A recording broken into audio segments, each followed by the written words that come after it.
मध्य प्रदेश की खरगोन हिंसा को लेकर एसपी सिद्धार्थ चौधरी ने बड़ा खुलासा किया है। टाइम्स ऑफ भारत से बातचीत में एसपी सिद्धार्थ चौधरी ने यह बताया कि कैसे दंगाई शहर में हिंसा करते रहे। एसपी ने बताया कि तलवार वाले एक दंगाई को रोकते वक्त उन पर गोली चलाई गई। एसपी के मुताबिक भीड़ अचानक बेकाबू हो गई।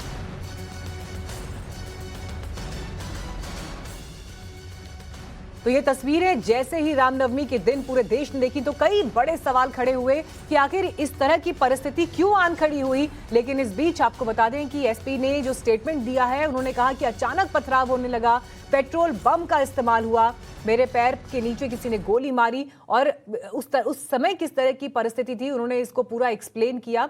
ये तक बताया कि तलवार वाले एक दंगाई को उन्होंने जब रोकने की कोशिश की तो उस वक्त उन पर गोली चला दी गई।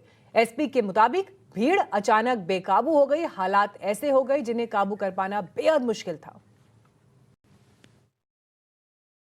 Used in Khargone district for preventing any of the unprecedented incident, and right now we have the SP of Khargone, Mr. Siddharth Chaudhary, to talk on the present situation there in Khargone district. Sir, पहले तो हम ये जानना चाहेंगे कि आपके पैर की स्थिति क्या है जो आपको गोली लगी है उसमें, थोड़ा सा बताइए। पहले से अब कुछ बेहतर है। पेन अभी भी है, लेकिन क्योंकि ब्लीडिंग काफ़ी अधिक हो गई थी तो उस पर टाइम लगेगा। लेकिन गोली कैसे लगी थी, क्या थोड़ा सा आप पैर उठा सकें, बता सकें? नी के नीचे जो है, लेफ्ट नी के नीचे लग के फिर वो काफ से बाहर आ गई, बोन को थोड़ा सा डैमेज करते हुए। ईश्वर का शुक्र है कि फ्रैक्चर नहीं है, बीच में नहीं लगा, किनारे से टच करता हुआ निकल गया। ओके सर, थोड़ा सा ये बताने की कोशिश करें कि क्या हुआ था उस दिन, आपने जो कौन लोग थे, कैसे आप पर भी हमला हो गया? जैसा आप लोगों ने देखा है, रामनवमी वाले दिन जुलूस जो है सुबह भी एक निकला था और फिर दोपहर के जो जुलूस था उसमें पहाड़ सिंह का पूरा है वहाँ से निकलना था। भीड़ काफ़ी अधिक होने की वजह से जो जुलूस है जमा जब होने लगा तो वो तालाब चौक के पास तक भीड़ हो गई थी और उसमें काफ़ी वाहन भी थे और डीजे वगैरह भी थे। हम लोगों ने काफ़ी बातचीत करके प्रयास करके 5 बजे के आसपास जुलूस प्रारंभ भी कर दिया था। जो अपने निर्धारित जो मार्ग था उसी पर वो जुलूस जा रहा था कि अचानक ही 5 सवा 5 के आसपास पथराव जो है वो एक तरफ से आना शुरू हो गया। कुछ पत्थर ही आए थे कि दूसरे पक्ष द्वारा भी पत्थर फेंकने लगे।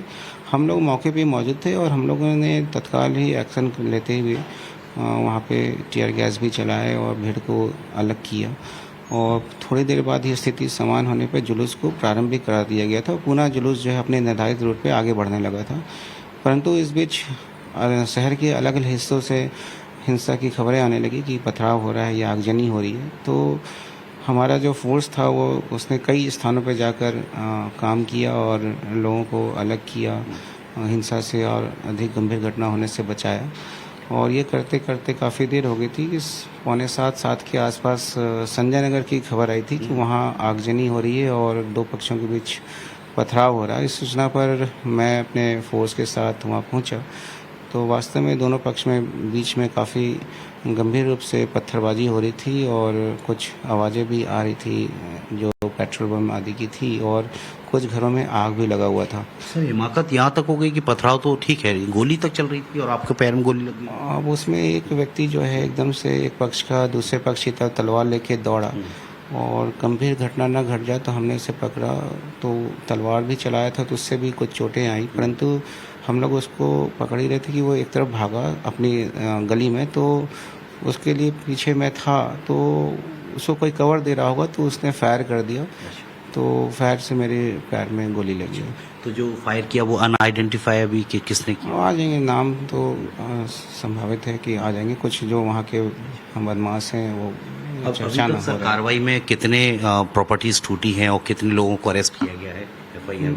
काफ़ी अधिक संख्या में हो गया है क्योंकि मैं गंभीर रूप से घायल होने की वजह से मैं अस्पताल में दाखिल हो गया था और इस वजह से एग्जैक्ट फिगर्स नहीं बता पाऊंगा, लेकिन काफ़ी अधिक संख्या में लोग ये भी आरोप लगाए जा रहे हैं कि एक तरफा कार्रवाई हो रही है, एक स्पेसिफिक कम्युनिटी को टारगेट किया जा रहा है प्रशासन। आरोप तो बेबुनियाद है। अगर किसी के पास एविडेंस है तो वो एविडेंस लेके आए तो निश्चित रूप से निष्पक्ष कार्रवाई होगी।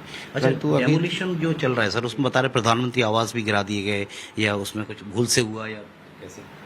ये तो प्रशासन की कार्रवाई है। प्रशासन ही निर्णय लेता है कि कौन सा अतिक्रमण पे बना है या अवैध रूप से बना। प्रशासन की कार्रवाई है। पुलिस तो सिर्फ कानून व्यवस्था के लिए उपस्थित रहती है।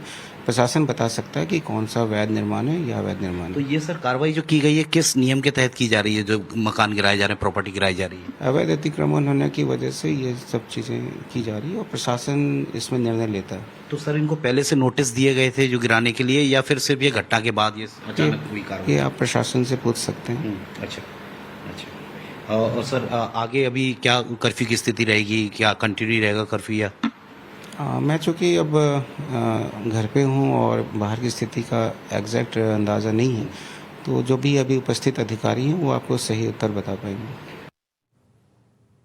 तो खरगोन के एसपी सिद्धार्थ चौधरी को आपने एक्सक्लूसिव टाइम्स नाउ नवभारत पर सुना और एक एक लफ्ज उन्होंने अपने स्टेटमेंट में जो कहा है, इससे ये पता चलता है कि कैसे प्लान्ड तरीके से इस साजिश को अंजाम दिया गया।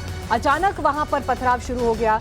एक व्यक्ति जो तलवार लेकर वहां खड़ा था, हमला करने की फिराक में था, उसे रोकने की कोशिश की तो पैर पर गोली चला दी गई और एसपी बुरी तरह से जख्मी हो गए। पेट्रोल बम तक का इस्तेमाल हो रहा था और अचानक जब भीड़ इकट्ठी हुई, पथराव से लेकर तलवार तक से हमले हुए हैं। तो कैसे, कहां से ये पत्थर आए, कहां से तलवार आई, यहां से आप समझिए कि किस तैयारी के साथ इस हमले को अंजाम दिया गया। तो आपने खरगोन के एसपी को एक्सक्लूसिव टाइम्स नाउ नवभारत से बात करते हुए सुना, जो ये बता रहे थे कि भीड़ ने इस हमले को कैसे अंजाम दिया।